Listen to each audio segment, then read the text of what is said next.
ह्रं ह्रीं ह्रं ह्रौं ह्रौं ह्रः हं हनुमते रुद्रात्मकाय हुं फट्। ॐ हं हनुमन्ताय नमः।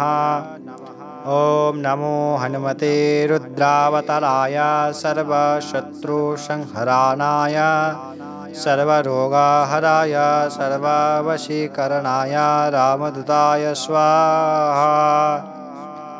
ॐ नमो हनुमते रुद्रावताराय सर्वशत्रुसंहारणाय सर्वरोगहराय सर्ववशीकरणाय रामदूताय स्वाहा। ॐ हं हनुमते नमः। ॐ हं हनुमते रुद्रात्मकाय हुं फट्।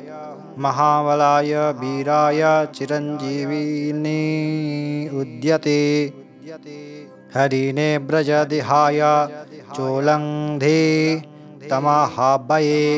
ॐ नमो हनुमते रुद्रावताराय सर्वशत्रुसंहरणाय सर्वरोगहराय सर्ववशीकरणाय रामदूताय स्वाहा।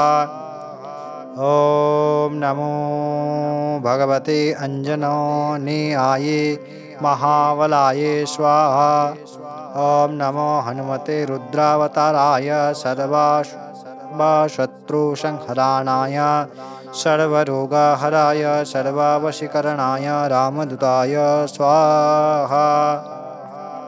मनोजवं मरुतुल्यवेगं जितेन्द्रियं बुद्धिमतं वरिष्ठं वातात्मजं वानरायूथमुख्यं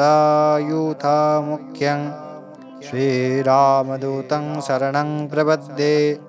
ॐ दक्षिणमुखाय पञ्चमुखा हनुमते करालवदनाय ॐ पूर्वाभिमुखाय पञ्चमुखा हनुमते ट्वं ट्वं ट्वं ट्वं ट्वं सकलशत्रुसंहरणाय स्वाहा।